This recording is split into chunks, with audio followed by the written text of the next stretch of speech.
तो आज का टॉपिक है हमारा एसिटिक एसिड। पिछले क्लास में हम लोग जो है एब्रोटेनम के बारे में बहुत सारी बातें की थी और एलन स्कीनोट के पूरे जो है हम लोगों ने एब्रोटेनम का देख लिए थे। आज हम लोग बात करेंगे एसिटिक एसिड के एलन स्कीनोट के बारे में। और एलन स्कीनोट ये आज हमारा डे 3 है और जिसमें हम लोग एलन स्कीनोट में सेकेंड रेमेडी देखने वाले हैं एलन स्कीनोट का, जिसमें हमारी सेकेंड रेमेडी है एलन स्कीनोट का, जिसको हम लोग बोलते हैं क्या, एसिटिक एसिड। इसको क्या बोलते हैं हम लोग, एसिटिक एसिड। एसिटिक एसिड को दूसरे नाम से हम लोग एसिटिकम एसिड के नाम से भी जानते हैं। ये जो एसिटिक एसिड होता है बेसिकली ये एक ऑर्गेनिक एसिड है। कैसा एसिड है ये, ऑर्गेनिक एसिड है। और ऑर्गेनिक एसिड से ये बना होता है और ये इसको हम लोग कहाँ पे रखते हैं, ऑर्गेनिक एसिड में। दूसरा कि जो हमारा एसिटिक एसिड है वो मिनरल ग्रुप की दवाई है, यानी मिनरल किंगडम से बिलोंग करता है। किस किंगडम से, मिनरल किंगडम से बिलोंग करता है।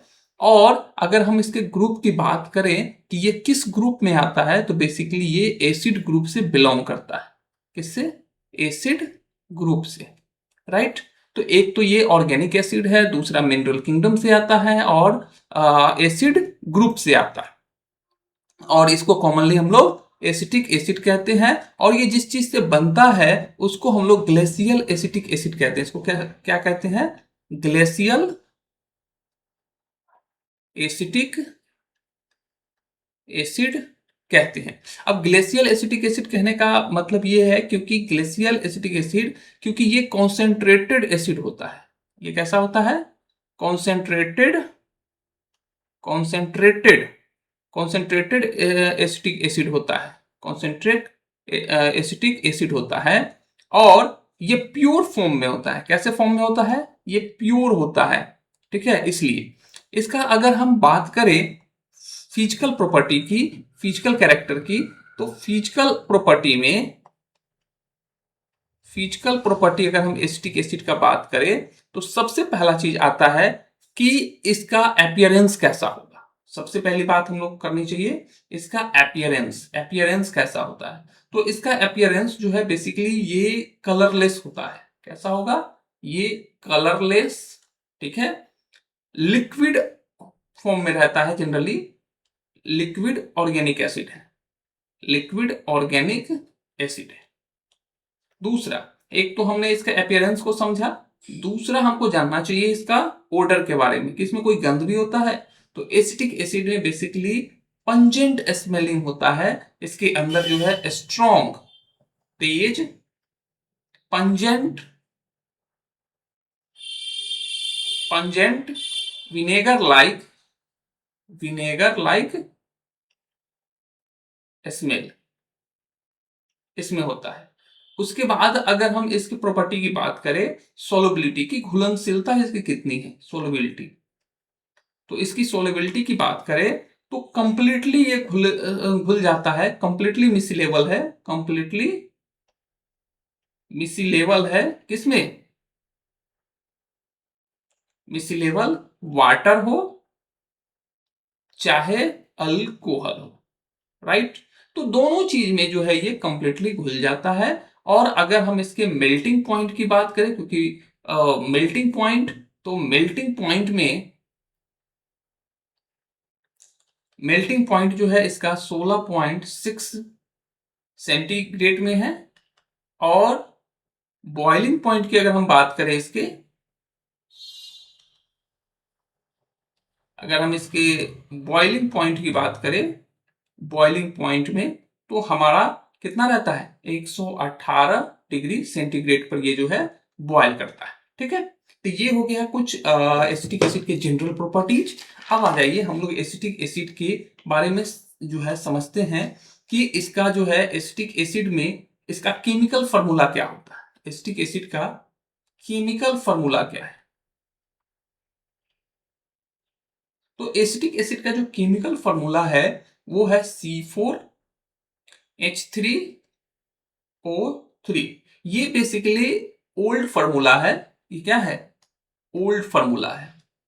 और एलन स्कीनोट में भी यही फॉर्मूला दिया गया है। जबकि मॉडर्न फॉर्मूला की बात करें मॉडर्न फॉर्मूला जिसमें थोड़ी सी चीजें चेंज हो गई है, CH3COOH मॉडर्न फॉर्मूला है, या फिर C2H4O2। ठीक है, तो होम्योपैथी में जो मेडिसिन बनती है ना, होम्योपैथी में जो मेडिसिन बनती है वो किससे बनती है? वो सब्सटेंस से प्रिपेयर किया जाता है। तो होम्योपैथिक मेडिसिन किससे बनती है? होम्योपैथिक मेडिसिन प्रिपेयर की जाती है, प्रिपेयर किससे होती है?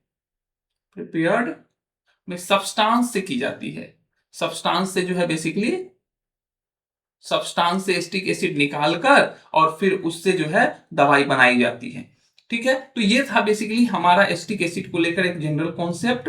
ठीक है, और अब हम लोग आ जाते हैं इसके कॉन्स्टिट्यूशन के बारे में समझते हैं। तो एलन साहब ने सबसे पहला चीज क्या बोला इसके लेकर? कॉन्स्टिट्यूशन। अब ये कॉन्स्टिट्यूशन इसका कैसा होता है? तो कॉन्स्टिट्यूशन में उन्होंने लिखा adapted to pale lean person with lax flabby muscles face pale and wax. अब फटाफट हम लोग समझेंगे अडेप्टेड का क्या मतलब होता है। देखो, अडेप्टेड का मतलब होता है कि किसके लिए ये ज्यादा सुटेबल है। समझे? किस टाइप के लोगों के लिए ये ज्यादा सुटेबल है। तो बेसिकली टाइप ऑफ पर्सन की बात कर रहा है, टाइप ऑफ पेशेंट की बात कर रहा है, टाइप ऑफ पेशेंट की बात कर रहा है कि किस तरह के लोग या पेशेंट या पर्सन के लिए ये जो है ज्यादा ये दवा सुटेबल होगा। ठीक है, दूसरी बात ये कह रहा है एडेप्टेड के बाद पेल। अब पेल का मतलब क्या होता है? पेल का मतलब होता है ऐसा मरीज जिसका कॉम्प्लेक्शन, मरीज का कॉम्प्लेक्शन कैसा होगा? बॉडी का कॉम्प्लेक्शन या फेस कॉम्प्लेक्शन या पूरे शरीर में कैसा दिखेगा? बेसिकली उसका जो कॉम्प्लेक्शन रहेगा उसमें आपको उसके बॉडी में ब्लड की कमी दिखेगी। कैसा दिखेगा? ब्लड की कमी। तो ब्लड की कमी को क्या लिखते हैं? ब्लडलेस। और ब्लड की कमी होने की वजह से यूजुअली आपको कैसा दिखाई देता है? वो यूजुअली वो बंदा व्हाइट दिखाई देता है, और व्हाइट दिखाई देता है इसी को हम लोग क्या बोलते हैं? पेल कहते हैं। अगला वर्ड उन्होंने लिखा लीन। लीन का मतलब होता है पेशेंट दुबला पतला होता है। कैसा होता है मरीज? दुबला पतला होता है। ठीक है, दुबला पतला रहता है। और बॉडी में जो मांस है ना वो उसकी कमी होती है। बेसिकली जो बॉडी में फ्लैशेस की कमी होती है, फ्लैश की कमी होती है। सो फ्लैशेस कितना क्या रहता है? एडुकेट नहीं रहता है। फ्लैशेस एडुकेट नहीं रहता है। यानी फ्लैशेस का क्या मतलब होता है? पिछले एब्रोटेना में भी हम आपको बहुत डिटेल में बताए थे कि बोन और स्किन के बीच में, बोन और स्किन के बीच में क्या रहता है अवेलेबल? Soft tissue. इस सॉफ्ट टिश्यू में क्या रहता है? बेसिकली बेसिकली आपका मसल प्लस फैट रहता है। ठीक है, तो इनकी कमी इस व्यक्ति में आपको देखने को मिलेगा। ठीक है, उसके बाद आता है लीन के बाद अगला वर्ड उन्होंने लिखा है लैक्स। लैक्स का मतलब मसल में नॉर्मल टोन की कमी रहती है। मसल में क्या रहेगा?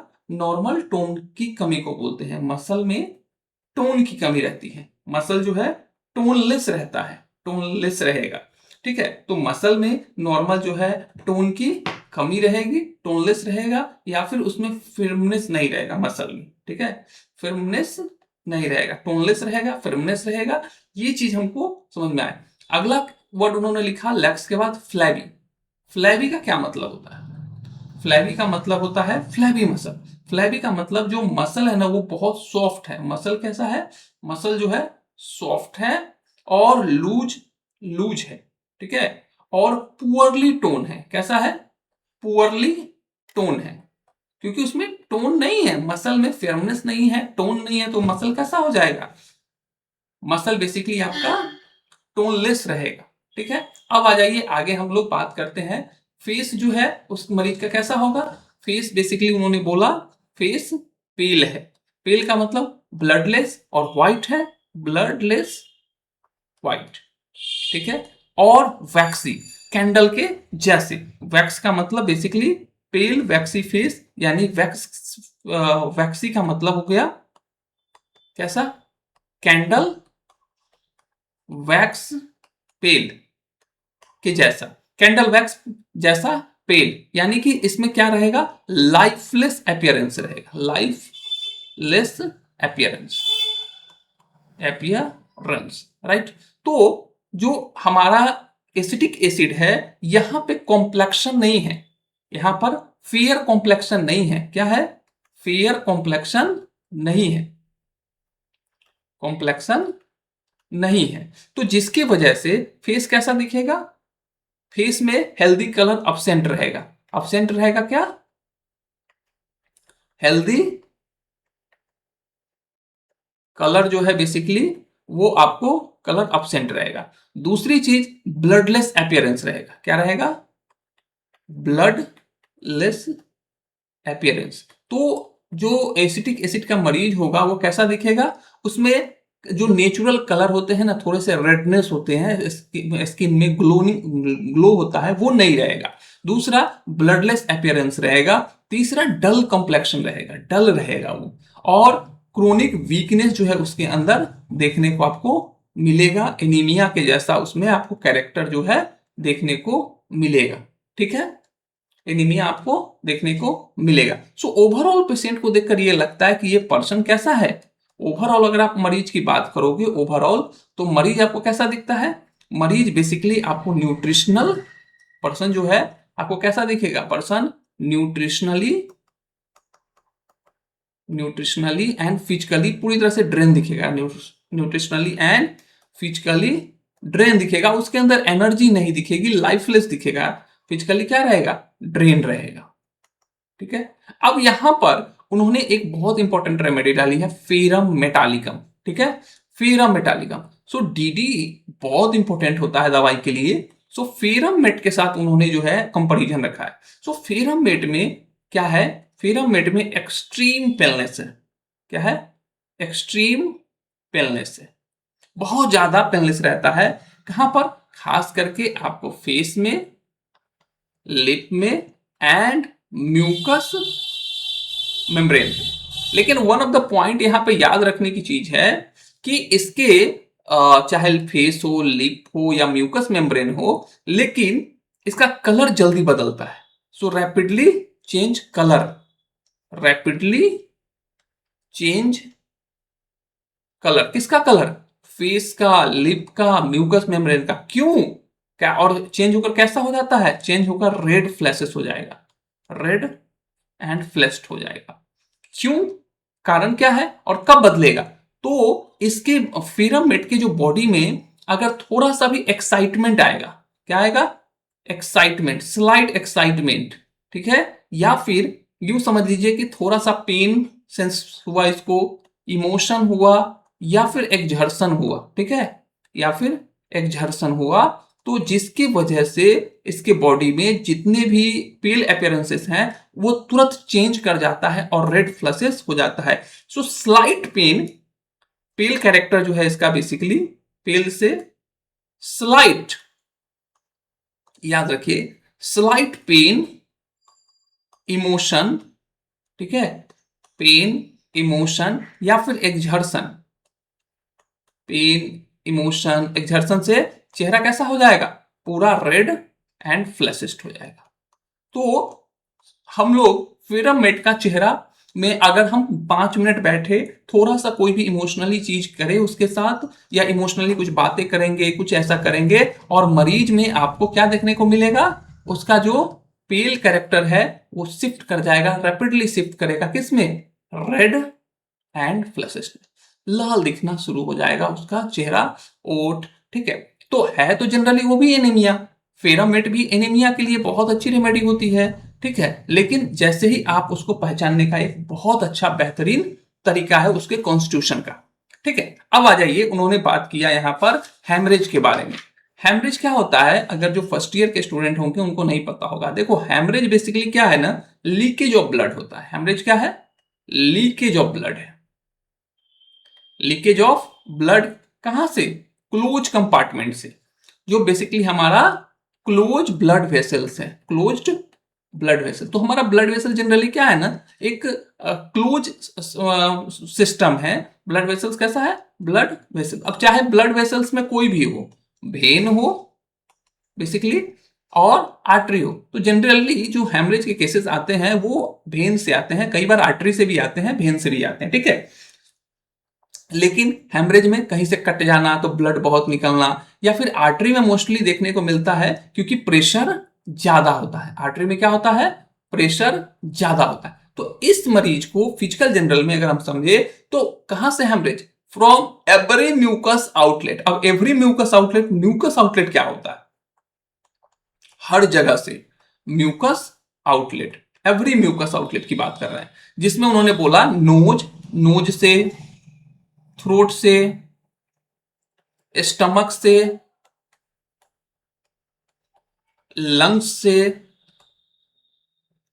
ठीक है, बॉवेल, बॉवेल का मतलब होता है बेसिकली इंटेस्टाइनल ट्रैक, यूट्रस से, ठीक है, और इसमें उन्होंने डीडी किया फेरमेट और मिल्फोलियम। अब देखो यहां पर, यहां तक तो अभी हम लोग को समझ में आ गया कि जो एसिटिक एसिड है उसमें हेमरेज की टेंडेंसी बहुत है, एसिटिक एसिड में हेमरेजिक टेंडेंसी बहुत है, टेंडेंसी है हेमरेज की। लेकिन इसके हेमरेज का पैटर्न भी समझना बहुत जरूरी है कि म्यूकस आउटलेट से सिर्फ हो, ठीक है। दूसरा उन्होंने बोला कि मेटोरेजिया, इन्होंने क्या बोला, मेटोरेजिया। अब मेटोरेजिया समझते हो, मेट्रोरेजिया, मेट्रोरेजिया, देखो मेट्रोरेजिया बेसिकली एक ऐसा वर्ड दिया गया है, ठीक है, मेट्रोरेजिया एक ऐसा वर्ड है जहां पर हम लोग क्या समझते हैं, बेसिकली ये जो फीमेल का जो साइकिल है ना उसी से रिलेटेड है, मेंस्ट्रुअल साइकिल से रिलेटेड है, लेकिन ये एबनॉर्मल ब्लीडिंग है। कैसा है ये, एबनॉर्मल वेजाइनल ब्लीडिंग है, एबनॉर्मल वेजाइनल ब्लीडिंग है, ठीक है, जिसमें ये कब होता है, ये होगा between regular menstrual period, between regular, जैसे 28 दिन का पीरियड है ना उसके बीच में ये आएगा, ठीक है, बिटवीन रेगुलर मेंस्ट्रुअल पीरियड, सो वेजाइनल ब्लीडिंग, ठीक है, दैट हैपन, कब होता है ये, that happen between regular menstrual period, ठीक है। तो मेंस के बीच होने वाले एबनॉर्मल साइकिल के ब्लीडिंग के बारे में ये बात हो रही है, जहां पर साइकिल में वेजाइनल ब्लीडिंग होने लगता है। इसका मतलब ये हुआ कि पीरियड के बीच में यूट्रस से एबनॉर्मल ब्लीडिंग होता रहता है, इसीलिए इसको हम लोग क्या बोलते हैं, इरेगुलर, क्या बोलेंगे इसको, इरेगुलर, या फिर इंटरमेंसुरल, इंटर, बीच में, इंटरमेंसुरल यूट्राइन। बेसिकली ये जो ब्लड है ना वो कहां से आता है, यूट्राइन, यूट्रस से आता है, इसलिए यूट्राइन ब्लीडिंग कहेंगे इसको, ठीक है। अब एक टर्म और समझ लीजिए, एक और टर्म समझ लीजिए, यहां पर उन्होंने बोला है विकेरियस, क्या बोला है उन्होंने, विकेरियस। विकेरियस का मतलब होता है, विकेरियस, विकेरियस का मतलब होता है, सपोज करो ये फीमेल का यूट्रस है, ठीक है, तो यूट्रस के जो इनर लाइनिंग होते हैं, यूट्रस का जो सबसे अंदर वाला लाइनिंग है, बेसिकली जानते हैं कि यूट्रस 3 लेयर से मिलकर बना होता है, ठीक है, इंडोमेट्रियम, मायोमेट्रियम एंड पेरीमेट्रियम, ठीक है। तो इंडोमेट्रियम, जो अंदर वाला जो इंडोमेट्रियम है, इसके कैरेक्टर का टिश्यू, इसके कैरेक्टर का सेल, इसके सेम कैरेक्टर का, ठीक है, सेल पाया जाएगा दूसरे जगह, सपोज करो नोज में, कहां पर, नोज में आपके पाया जाता है, नोज में रहेगा, या फिर हो सकता है इस तरह का टिश्यू किसी दूसरे जगह पर, जैसे बॉडी में दूसरे साइड पर, जैसे लंग्स में, आपके लंग्स में, यानी लंग्स में जो है ये बेसिकली पाया जाएगा। अब ये क्या हुआ कि इस सेम कैरेक्टर का टिश्यू जो है आपके लंग्स में मौजूद है, ठीक है, या फिर आपके नोज में प्रेजेंट है, ठीक है। जबकि जनरली क्या होता है विकेरियस में कि यहां पर ये सेल नहीं होना चाहिए, ये सेल का लोकेशन क्या है, एनाटॉमिकल लोकेशन गड़बड़ पे रह गया, सो विकेरियस मेंस्ट्रुएशन में रॉन्ग प्लेस, रॉन्ग प्लेस, क्या होता है, wrong place but same physiological purpose, same physiological purpose, मतलब समझो कि उसका पर्पस सेल का क्या है, ब्लीड कराना है, ठीक है। जो यूट्रस में अगर सेल है, हार्मोन का लेवल बढ़ेगा तो यहां से ब्लड आएगा बाहर। क्या आएगा? ब्लड आएगा मंथली साइकिल में। लेकिन क्या हुआ कि सेम कैरेक्टर का सेल का मौजूदगी कहां मिल गया? दूसरे साइट पर मिल गया। तो जब भी साइकिल का हार्मोन स्टिमुलेट किया, साइकिल को हार्मोन जब स्टिमुलेट किया, तो ऐसा नहीं है कि ये हार्मोन सिर्फ और सिर्फ यूट्रस को स्टिमुलेट करेगा। ये जाकर, क्योंकि सेम कैरेक्टर का सेल है, तो ब्लड में घूमते घूमते ये लंग्स को भी स्टिमुलेट कर दिया, नोज में सेल है तो उसको भी स्टिमुलेट कर दिया। यानी कि रॉन्ग प्लेस पर जो है सेल का अरेंजमेंट है या प्रेजेंट है, और जिसकी वजह से वहां से ब्लीडिंग होने लगता है। इसी को हम लोग क्या बोलते हैं? विकेरियस बोलते हैं। ठीक है। तो नॉर्मली जो फिजियोलॉजिकल ब्लीडिंग एक पार्टिकुलर रूट या साइट पर होता है। ठीक है। जो नॉर्मल ब्लीडिंग है वो एक नॉर्मल साइट पर होता है। नॉर्मली जो नॉर्मल आपका फिजियोलॉजिकल ब्लीडिंग है, फिजियोलॉजिकल ब्लीडिंग है,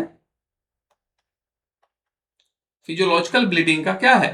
एक पार्टिकुलर रूट या साइट है। क्या है? पार्टिकुलर पार्टिकुलर साइट है या रूट है। अब साइट नॉर्मल क्या है? बॉडी में बेसिकली यूट्रस है। ठीक है। लेकिन दूसरी जगह से, उसी जगह किसी दूसरी साइट से ब्लीडिंग होना, उसी तरह से किसी दूसरी साइट पर ब्लीडिंग होना। जैसे कॉमन साइट कैसे? नोज, ठीक है, लंग्स। ठीक है। तो इन सब जगह से ब्लीडिंग होने लगना, इसको हम लोग बोलते हैं। और ये कब होगा? During monthly period. During monthly period. During monthly period. तो इसको पहचानने का सबसे आसान तरीका है विकेरियस मेंस्ट्रुएशन को, कि जिस समय मेंस चल रहा है उसी सेम टाइम में अगर दूसरे बॉडी पार्ट से ब्लीडिंग हो रहा है तो उसको हम लोग विकेरियस मेंस्ट्रुएशन में या विकेरियस ब्लीडिंग में रखते हैं। उसके बाद क्या है? बेसिकली इसमें ट्रॉमेटिक एपिस्टैक्सिस है। ट्रॉमेटिक का मतलब आप लोग जानते हैं, ट्रॉमा। ट्रॉमेटिक का मतलब ट्रॉमा। क्या होता है? बेसिकली ट्रॉमेटिक का मतलब ट्रॉमा। चोट लगने की वजह से ब्लीडिंग होता है। कहां से? इपिस्टैक्सिस। इपिस्टैक्सिस का मतलब होता है नोज, और जिसमें one of the important remedy arnica. तो आर्निका का क्या है ना कि इंजरी के बाद जो ब्लीडिंग होता है नोज से, ठीक है, तो उसमें हम लोग एसिटिक एसिड देते हैं। साथ में एक और रेमेडी है जो हम लोग आर्निका। तो आर्निका का क्या है ना कि ये फर्स्ट रेमेडी है। जो आर्निका क्या है? बेसिकली डीडी में रखा गया है आर्निका को। तो आर्निका जो है फर्स्ट रेमेडी है आफ्टर ट्रॉमा। ठीक है। बट तो यहां पर फर्स्ट रेमेडी है खास करके ब्लंट इंस्ट्रूमेंट से, जिसमें आपको ऊपर से ब्लीडिंग नहीं हो रहा है, ऐसा नहीं हो रहा है वहां पर। ठीक है। अब आ जाते हैं हम लोग, बात करते हैं एलन साहब ने क्या बोला, मारस्मस के बारे में बोला। एलन साहब ने मारस्मस को लेकर बोला है कि marasmus and other wasting disease. Other wasting, अब यहां पर सिर्फ मारस्मस की बात नहीं हो रही है, इन्होंने अदर वर्ड जोड़ा। मारस्मस के अलावे दूसरी वेस्टिंग डिजीज, ऐसी बीमारी जिसमें बॉडी बहुत जो है अपना वेट लूज कर देता है, ऐसी बीमारी के बारे में वो बात कर रहे हैं। ऑफ चिल्ड्रन, खास करके वो बात ये भी कर रहे हैं कि बच्चों में, और जिसमें एब्रोटिनम, आयोडियम, सेनिकुला एंड ट्यूबरकुलिनम के साथ उन्होंने क्या किया? इसको डीडी किया है। तो समझिए इस चीज को कि क्या इन्होंने बोला है। Marasmus basically and other wasting disease है। तो एसिटिक एसिड का एक इंपॉर्टेंट एरिया है। ये इंपॉर्टेंट एरिया है किसका? इंपॉर्टेंट एरिया है हमारे एसिटिक एसिड का, मारस्मस के सेक्टर में या फिर वेस्टिंग डिजीज के। तो मारस्मस बेसिकली आप लोग जानते हैं क्या होता है? नहीं जानते? चलिए हम बताते हैं आपको। मारस्मस बेसिकली क्या है ना, सीवियर फॉर्म ऑफ, क्या है? Severe form of energy malnutrition है। Severe form of protein energy malnutrition. Severe form of protein energy malnutrition, यानी कि एक ऐसी कंडीशन जिसमें बॉडी के अंदर प्रोटीन की, एनर्जी की कमी हो जाती है। तो प्रोटीन एनर्जी की कमी कब होगी? तो इसका कॉज होता है इनएडुकेट इनटेक ऑफ इनएडुकेट, जितना आपको जरूरत है उससे कम इनएडुकेट इनटेक ऑफ आप नहीं ले रहे हैं, जितनी आपकी जरूरत है, बच्चे की बॉडी को जरूरत है, intake total calorie, total calorie plus all nutrient substance, ठीक है। तो जितना आपको जरूरत है उससे कम ले रहे हैं टोटल कैलोरी, एनर्जी, और साथ में जितने भी ऑल न्यूट्रिएंट्स हैं, चाहे वो प्रोटीन हो, कार्बोहाइड्रेट हो, फैट हो, प्रोटीन हो, न्यूक्लिक एसिड हो, चाहे इन सब का, बेसिकली मारसमस में सारी चीज की कमी होती है, जबकि कावासिकोर में सिर्फ प्रोटीन की कमी होती है, ठीक है। तो हमें यह पहचानना है कि इन्होंने मारसमस बोला है, सिर्फ प्रोटीन डिफिशियंसी होगा तो हम थोड़ा सा एस्टिक एसिड के बारे में सोचेंगे। कावासिकोर के केस होंगे तो हम एस्टिक एसिड को नहीं सोचेंगे, क्योंकि कावासिकोर में सिर्फ और सिर्फ प्रोटीन की डिफिशियंसी होती है, बॉडी में स्वेलिंग डेवलप होते हैं, बॉडी में पानी भरने लगता है, बच्चा आपको दुबला पतला नहीं दिखेगा। इसीलिए कावासिकोर से हमें इससे बच के रहना चाहिए कि कावासिकोर तो नहीं है, क्योंकि हर प्रोटीन एनर्जी माल न्यूट्रिशन, ठीक है, मारसमस नहीं होता है, लेकिन उसके साथ टोटल कैलोरी, प्रोटीन, फैट, तो ये डिफरेंशिएशन हमको करना चाहिए प्रोटीन एनर्जी माल न्यूट्रिशन के केस में कि कावासिकोर है या मारसमस है। मारसमस है तो हमारा एसिटिक एसिड जो है इंपॉर्टेंट रेमेडी है, क्योंकि एसिटिक एसिड का एरिया है, ठीक है। अब पहचानोगे कैसे मारसमस के बच्चे को? तो मारसमस के बच्चे को पहचानने का सबसे आसान तरीका है कि फैट टिश्यू, याद रखो, फैट टिश्यू क्या होगा? ग्रेटली रिड्यूस रहेगा, ग्रेटली रिड्यूस रहेगा, ये ध्यान रखो कि फैट इसके बॉडी में नहीं है। दूसरी चीज कि मसल वेस्टेड होने लगता है, इसका मसल जो है आपको कैसा दिखेगा? वेस्टेड दिखेगा। तीसरी चीज क्या दिखेगी बच्चे के अंदर में? कि वेट बहुत तेजी से गिर रहा है, बॉडी वेट जो है बहुत तेजी से गिर रहा है, डिक्रीजेज है। उसके साथ में आपको क्या दिखेगा? बॉडी एक्सट्रीम थीन है, बॉडी कैसी है? एक्सट्रीम थीन है, थीन एक्सट्रीम है, ठीक है। तो ये चीज होता है। और बच्चा कैसा दिखेगा? जब ये सारी चीजें बच्चे के अंदर होगी तो बच्चा कैसा दिखेगा? बोन एंड स्किन अपीयरेंस, कैसा दिखेगा? बोन एंड स्किन अपीयरेंसेस, ठीक है। तो बच्चा हमें बोन, सिर्फ उसके शरीर में हड्डी कैसे दिख रहा है? इस बच्चे में सिर्फ और सिर्फ हड्डी नजर आ रहे हैं चारों तरफ से, ठीक है, रिब्स वाले हड्डी सारे, तो हमको इस तरह का अपीयरेंसेस देखने को मिलेगा। दूसरी बात उन्होंने बोला वेस्टिंग। वेस्टिंग में क्या होता है? Basically loss of body weight. तो एस्टिक एसिड का जो वेस्टिंग के कॉन्टेक्स्ट में अगर हम समझे तो इसका बच्चा कैसा होगा? इसका बच्चा बेसिकली चाइल्ड जो है कैसा होगा? चाइल्ड जो है बेसिकली पेल होगा, क्योंकि एस्टिक एसिड में ब्लडलेस अपीयरेंस होता है, ब्लड की कमी होती है, बच्चा का स्किन जो है व्हाइट होता है, इसलिए बच्चा कैसा होगा? ब्लडलेस यानी पेल होगा। दूसरा, बच्चा में फ्लैशेस की कमी होती है, सॉफ्ट टिश्यू की कमी होती है, तो बच्चा कैसा दिखेगा? पेल दिखेगा, थिन दिखेगा, बच्चे में कमजोरी रहती है, इसलिए बच्चा कैसा दिखेगा? वीक रहता है, क्योंकि एनर्जी की कमी हो गई है, ठीक है। एंड मसल कैसा दिखेगा? मसल फ्लैबी दिखेगा, मसल में टोन नहीं दिखेगा। इसका कॉन्स्टिट्यूशन याद करो, अभी मैं पिछली थोड़ी देर पहले बात किया हूं। तो मसल कैसा दिखेगा? फ्लैबी दिखेगा, मसल में टोन नहीं रहेगा, फर्मनेस नहीं रहेगा। एंड प्रोग्रेसिव कैसा रहेगा? इसमें प्रोग्रेसिव लॉस होगा, ठीक है, प्रोग्रेसिव लॉस होगा किसका? फ्लैशेस का। तो प्रोग्रेसिव लॉस ऑफ फ्लैशेस, तो प्रोग्रेसिव लॉस होता रहेगा फ्लैशेस को, और साथ में क्या रहेगा? मार्क्ड एग्जॉस्शन रहेगा उसके अंदर, मार्क एग्जॉस्टेड रहेगा, ठीक है। तो ये चीज हमें देखने को मिलता है मारास्मस के केसेस में, ठीक है। अब आ जाइए, इसको हम लोग थोड़ा सा समझते हैं मारास्मस का थ्रस्ट के बारे में। मारास्मस का थ्रस्ट कैसा होता है? तो मारास्मस का जो थ्रस्ट होता है बेसिकली वो इंटेंस थ्रस्ट होता है। इंटेंस, उन्होंने पहला वर्ड बोला इंटेंस थ्रस्ट।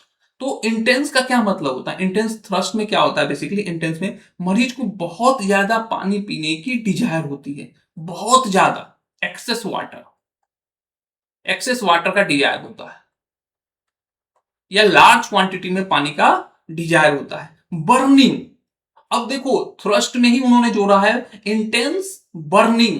बर्निंग का मतलब क्या होगा, उसको जलन होगा, बर्निंग थ्रस्ट।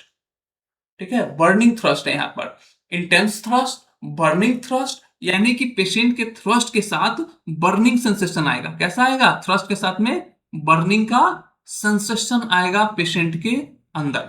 ठीक है, इनस्टेबल, इनस्टेबल थ्रस्ट रहता है। इनस्टेबल का मतलब होता है इनस्टेबल, इनस्टेबल थ्रस्ट का मतलब होता है जो सेटिस्फाई ना हो। क्या हो, सेटिस्फाई नहीं हो। तो सेटिस्फाई ना हो ऐसा थ्रस्ट मरीज के अंदर आने लगता है। पेशेंट पानी पीने के बाद भी और पानी चाहिए, पानी पिएगा उसके बाद बोलेगा और पानी चाहिए, और पानी चाहिए। क्यों, क्योंकि एलन साहब ने लिखा है even for the large quantity of water, large quantity में चाहिए।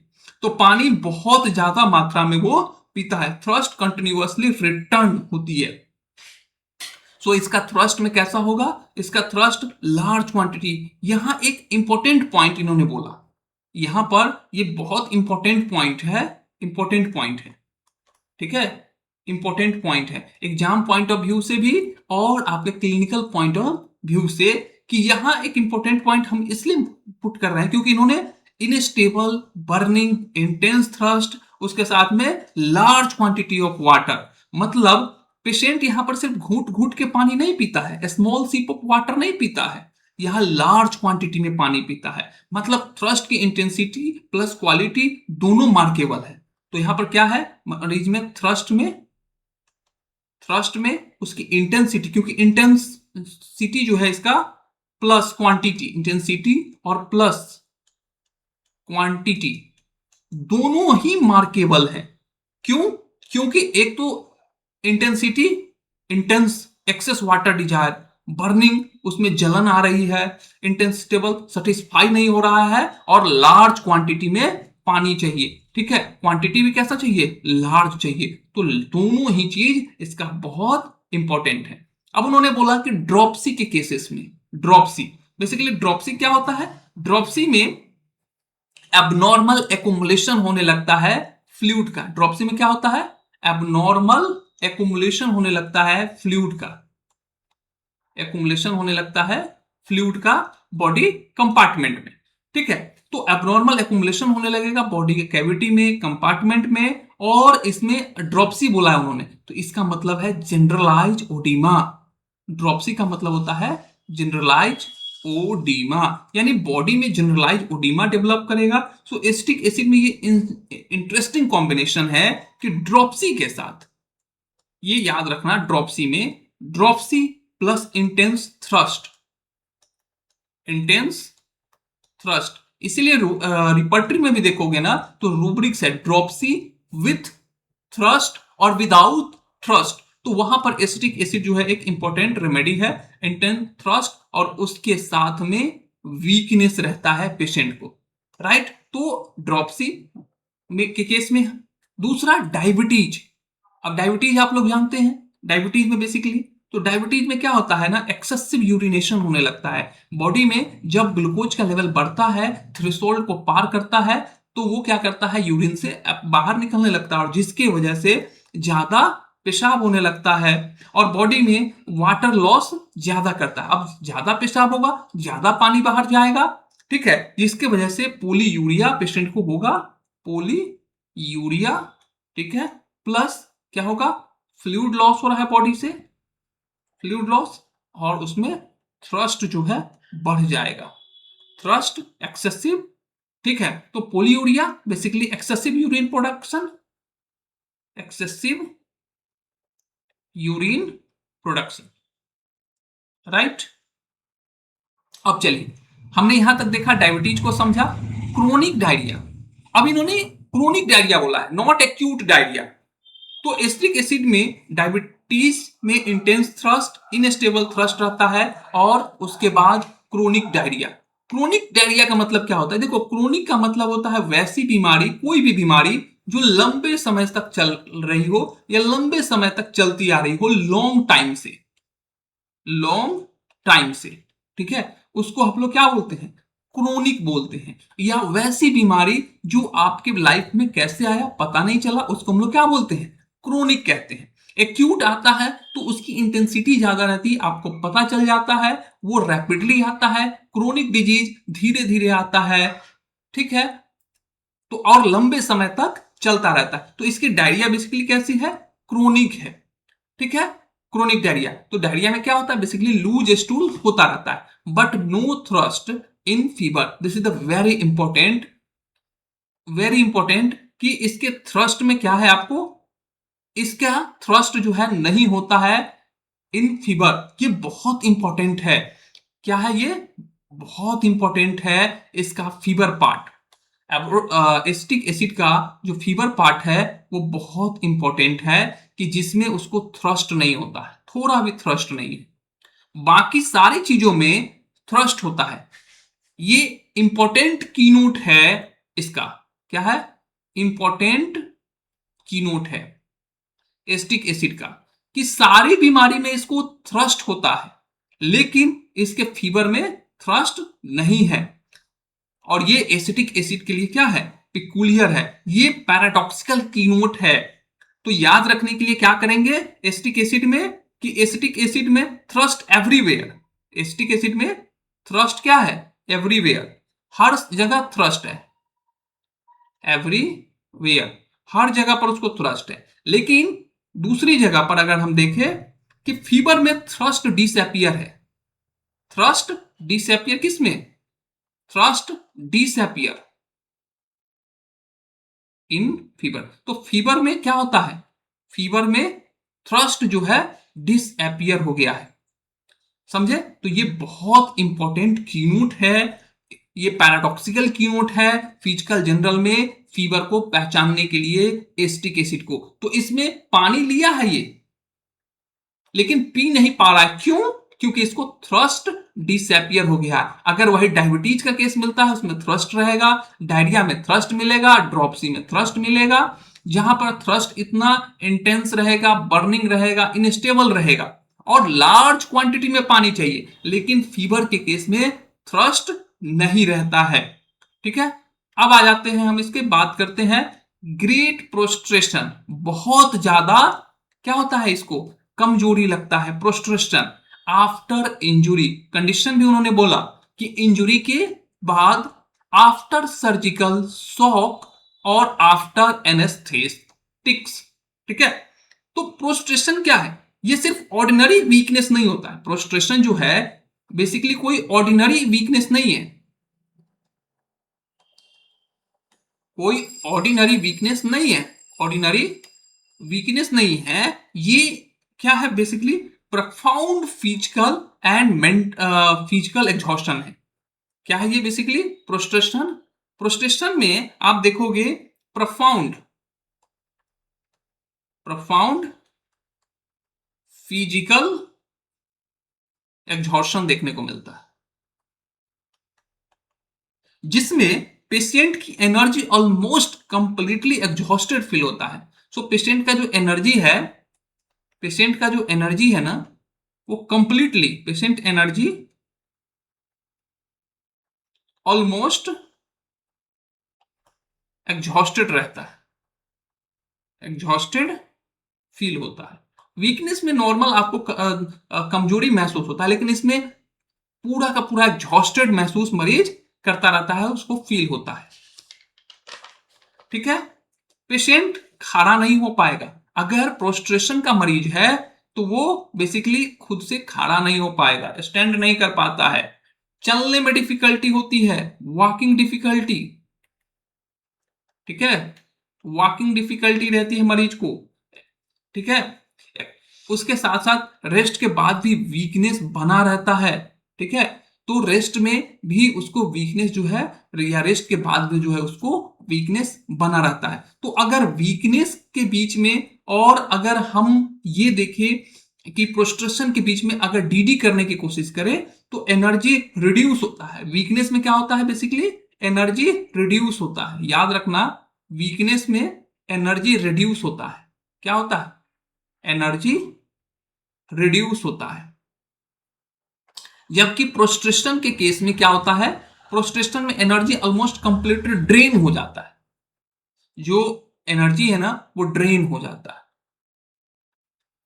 पूरा। जैसे आप प्रोस्ट्रेशन में और वीकनेस में डिफ्रेंशिएट कर सकते हो कि जैसे कोई पानी का कंटेनर है 100 लीटर का, ठीक है, ये 100 लीटर का पानी का कंटेनर है, तो इसमें से 1-2 लीटर निकाल दिए तो ये क्या हुआ, वीकनेस हुआ।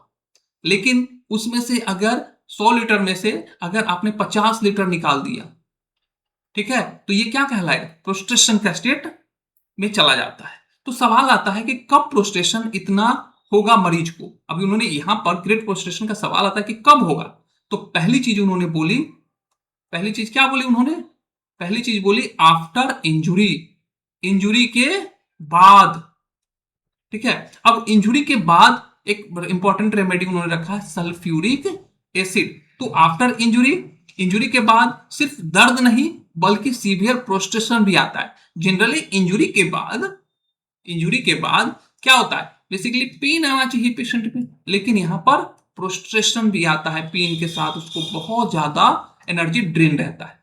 तो इंजुरी के बाद पहली चीज उन्होंने बोला। दूसरा after surgical shock, surgical shock यानी कि पोस्ट ऑपरेटिव की बात उन्होंने यहां पर की है, यानी कि पोस्ट सर्जिकल प्रोस्ट्रेशन की बात की जा रही है। इसको हम लोग बोलते हैं पोस्ट सर्जिकल प्रोस्ट्रेशन। यानी कि मरीज ने किसी भी चीज का ऑपरेशन करवाया और उसके बाद उसकी कमजोरी बनी रह रही है, यानी कि उसको हम लोग बोल सकते हैं कि इतना एनर्जी नहीं है, तो उस कंडीशन में आफ्टर सर्जिकल यानी ऑपरेशन के बाद स्ट्रेस जो बॉडी पर आता है और उसकी वजह से ग्रेट प्रोस्ट्रेशन, बहुत ज्यादा प्रोस्ट्रेशन आता है। और तीसरा उन्होंने बोला आफ्टर एनेस्थेसिया, आफ्टर एनेस्थेटिक, यानी कि एनेस्थेटिक क्या होता है, बेसिकली एनेस्थेटिक वो सारे सब्सटेंस होते हैं जो किसी भी इंसान के सबकॉन्शियस को यानी कि कॉन्शियसनेस को कम कर देता है, आपकी बॉडी को रिस्पॉन्स सेंसेशन को घटा देता है, आपको दर्द महसूस नहीं होने देता है। ये बेसिकली क्या होता है, एनेस्थेटिक सब्सटेंस होते हैं। तो सर्जरी के दौरान भी जो एनेस्थेसिया लगाए जाते हैं उनको भी हम लोग इसी कैटेगरी में रखते हैं, ठीक है। अब आ जाइए हम लोग बात करते हैं इसके फीमेल रिप्रोडक्टिव सिस्टम के बारे में। लेकिन फीमेल रिप्रोडक्टिव सिस्टम का जो वीडियो है वो आपको पार्ट 2 में मिलेगा एसिटिक एसिड का, ठीक है। और ये वीडियो आपको कल मिल जाएगा। तो चैनल पर नए हैं तो चैनल को सब्सक्राइब कर लीजिए ताकि इसका पार्ट 2 आपसे मिस ना हो जाए, और अपने फ्रेंड के साथ जरूर शेयर करें ताकि आपके साथ जो है वो भी एलेन कीनोट की जर्नी में पीछे ना रह जाए।